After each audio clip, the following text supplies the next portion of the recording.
Sometimes people self-destruct. They undermine their own success by starting something crappy. Because if you start it inferior, it's easy to let it go.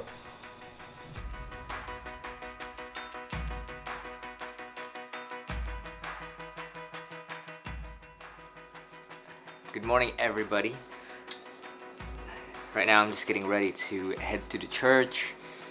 We are starting our Kingdom Startups tonight, and I'm gonna finish preparing for it, printing out our little packet that I created, and really finalizing my portion of the talk, because it's not just me.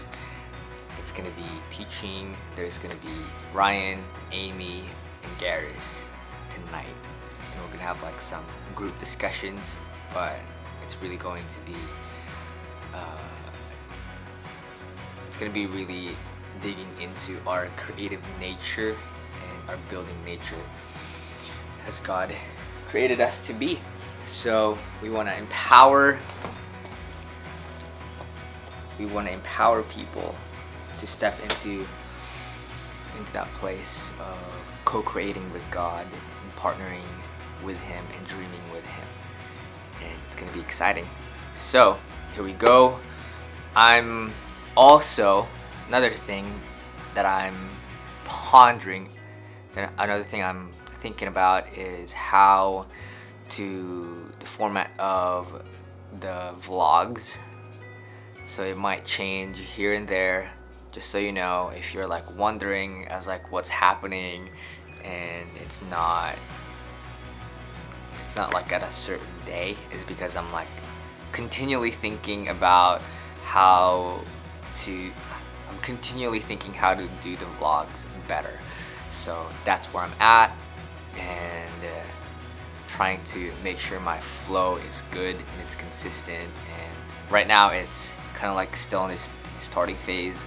I don't know if I want to keep doing the teachings thing in the vlog, or I just want to make it into a podcast where you guys can listen to. So that's kind of like where I'm at right now. So I'm still in the building phase, but I know I'm supposed to do it at least 52 videos for this year. I want to hit that goal, so here we are, and I'm just gonna keep going for it. And it doesn't really matter how many people are watching it. I'm just really doing this to challenge me as somebody that's growing in my speaking abilities, growing in and just sharing that not just for my sake, but also, you know, for just documenting it, because I want to be a legacy thinker. So I'm like, I want to create this so that, you know, when I have kids and then they have kids, that they have something they can look back at. It's like, hey, this is my grandpa, and I want to leave that for them. So here we go.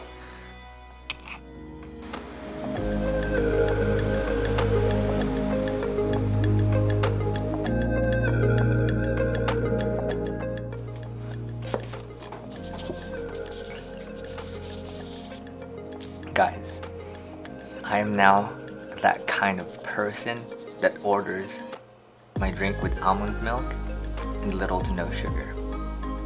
I am that person now. Well, that's what do you call it? The journey of health for you. Do it. The thing that we want, and the thing I know that Christian wants to do in building this, is wants to be able to give us things that will apply no matter what size we are building. And so that every kingdom truth that you are given is scalable.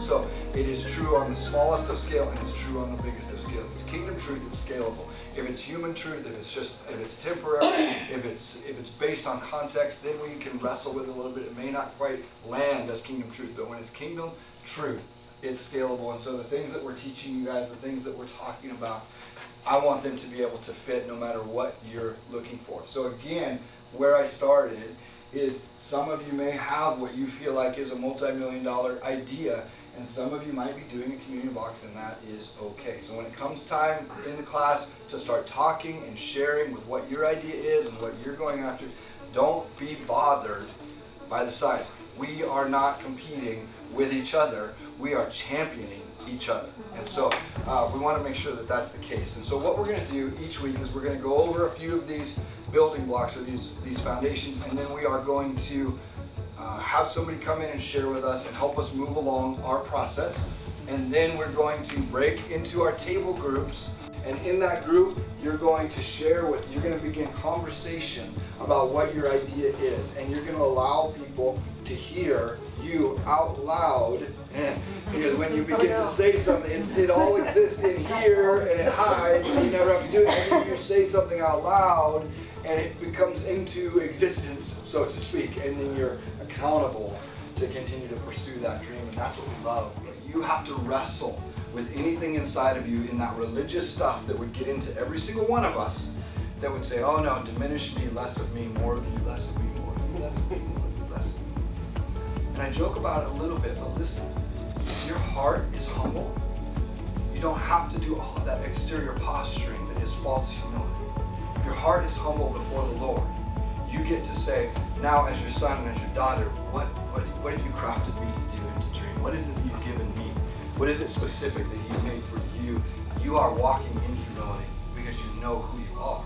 And in that place, you can begin to say, yeah, I want success. I want to be ambitious for the kingdom. I want to aim for excellence because my God is a creator of excellence. And if I am being reflected, if He's being reflected in me and through me and in what you're doing and what you're dreaming, then I want you guys to aim higher. I want you to believe for more. I want you to ask for more. And I want you to expect more.